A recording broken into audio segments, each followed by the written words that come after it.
Hello everyone, welcome back to FPL STAR. Today I'm gonna discuss about FPL price reveal reaction and analysis of day 2. So before starting, if you are new in this channel, please subscribe this channel for FPL content throughout the season. Now let's start.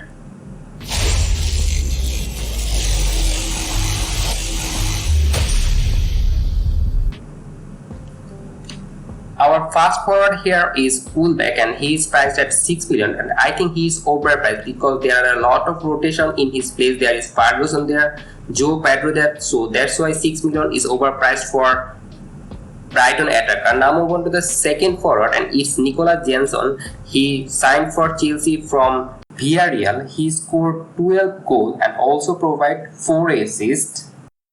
He looks to be a good player, but it was his first season when he played the senior football, so I don't think it's a nice signing for Chelsea, and that's why I think 7 million is a overpriced for Jackson. And other thing about Jackson in negative thing is that I think Nokoko can also play in the center forward position, so there is a rotation risk for Jackson, and that is the reason why he is overpriced. Now move on to the third forward here, and Isak is the main goal threat for Newcastle. He played every match whether in the left wing position or in the center forward position, so his price should be 8 or 8.5 as Newcastle is a improving side and also playing in the Champions League, so that's why he's underpriced. Now move on to the fourth forward, and it's Solanke. His price is 6.5 and I am very much satisfied with his price because in last season he played very well for Bournemouth and he's the first goal threat for Bournemouth, so 6.5 for an attack which are not so good but still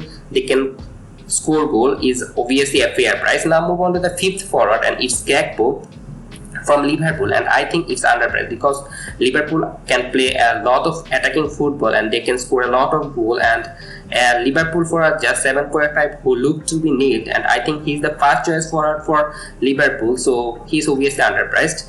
Now move on to the sixth forward in this list, and is Gabriel Jesus, and I think he is criminally underpriced because he is the number one forward for Arsenal and he looks to be nailed, and I think he's totally named for Arsenal and he's the first choice forward, so 8 million for a team attacker who has got the ability to challenge Man City to beat the champion. So I don't think that Gabriel Jesus should not be priced at less than 9 million, but he is priced 8 million, and that's why he is underpriced.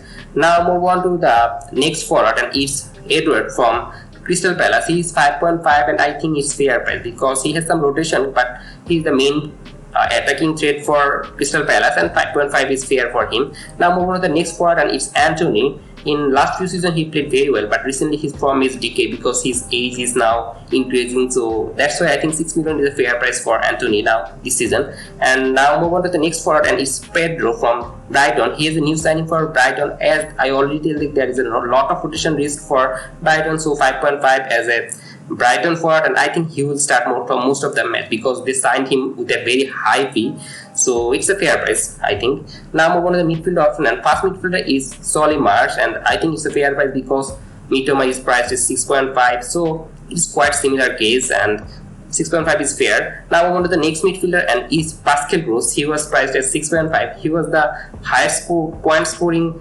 FPL midfielder for Brighton, but I think he will play deep for Brighton, so 6.5 is overpriced for Pascal Gross. Now move on to the next midfielder, and it's Sancho from Manchester United, and in last season he enjoyed an underwhelming season, and that's why I think at a 7 million price nobody will buy him, and that's why he is overpriced.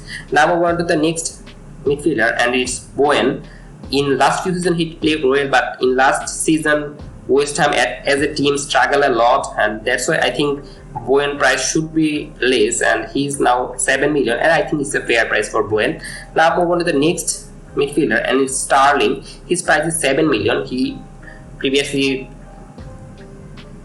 priced at 9.5 or 10 or 11. Now he's just 7. Obviously he's an underpriced midfielder, and I am thinking that he is one of the best player for Chelsea to be continued because he can play in the left wing, right wing, and in the attacking midfield position, and also he can make as a striker, so he's a versatile player. 7 million is underpriced for Sterling. Now move on to the next midfielder, and it's Saka.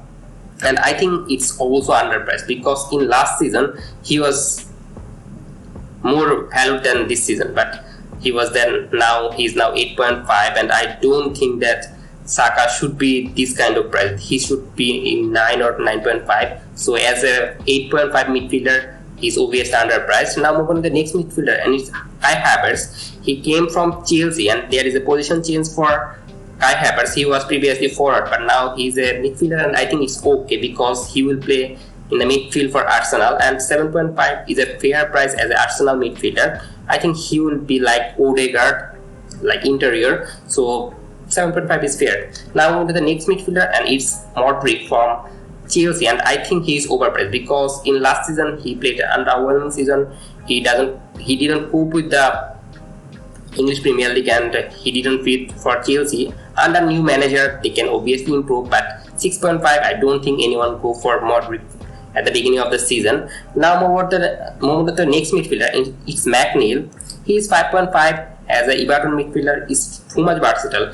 He originally a midfielder, but he can sometimes play in the wing position. So 5.5 is obviously justified for McNeil. Now move on to the next midfielder, and it's Ramsey, and he is 6 million for Aston Villa. In last season he scored 6 goals and also provides 7 assists. So a midfielder who can play in the left wing and can score an assist, 6 million is a fair for Aston Villa midfielder. So now move on to the defender option. The first defender is James. In last season he was totally injured a lot of the time. FPL manager frustrated with him because they buy him, then he got injured, cannot play even 2 or 3 matches at a time. So that's why I think 5.5 for James is a fair price. His price should be dropped, and no 0.5 million drop, so it's okay. Now move on to the next defender, and it's Chilwell, and it is the similar case like James. And the only positive thing about Chilwell that he takes a free kick or corner, so 5.5 is okay for Chilwell.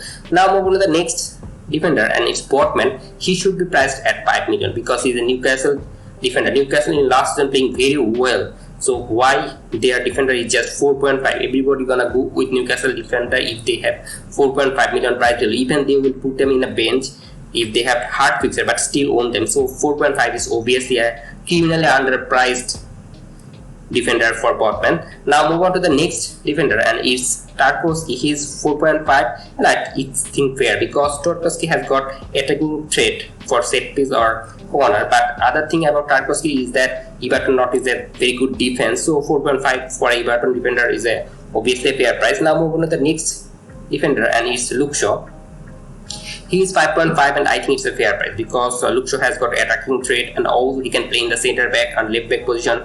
He get a lot of bonus points, and he take the set piece for Manchester United sometimes. So 5.5 is fair for Luke Shaw. Now move on to the next defender, and it's Stupinian. I think it's underpriced because he should be priced 5.5 like Luke Shaw. He playing in the left back position, playing very advanced. He is very much creative, can dribble pass any attacker in the opponent third. So I think that's why I think Stupinian should be 5.5, but as he is now 5 defender, so that's why he is underpriced. Now move on to the next defender, and it's Dalot. He is 5 million. I think he's 0.5 million cheaper than Luke Shaw because Luke Shaw is totally nailed, but Dalot has some competition in his place. So 5 million for Dalot is a fair price. Now move on to the next defender, and it's Bayer, and it's really interesting because he is just 4 million Burnley defender, and you can go for a 4 million defender in your bench who playing a lot of minutes for Burnley, and he's a centre back, but he didn't possess any goal threat. But still, I think as a 4 million defender, he's a great player, and he is underpriced. He should be priced at 4.5. Now move on to the next defender here, and it's Zinchenko. I think he's also underpriced because in last season he was injured a lot of them, but he's the first choice left back for Arsenal, and if Arsenal move on to the inverted left back or right back position, I think they will play Zinchenko in the inverted left back position because in Ukraine he can play in the midfield. So he's obviously an underpriced player, and a player I'm looking for my team. Now move on to the next defender, and it's Tyrone Mings. In last part of the season, he was a legend. He is scoring point, getting bonus points, scoring goal. Like 4.5 is obviously fair for Aston Villa defender. Now move on to the goalkeeper option, and first goalkeeper is John Stone from Crystal Palace. At the beginning of the season, Guita was their goalkeeper, but at the last part of the season, John Stone have the gloves, and I think 4.5 for a Crystal Palace goalkeeper is obviously a fair price, but he has got some rotation risk if Guaita back in his starting position. Now move on to the second goalkeeper, and it's Emi Martinez. He is 5 million, and I think it's fair price because he can save a lot of shot, and also he is very good in penalty. So 5 million is a fair price for Aston Villa because Aston Villa are improving now.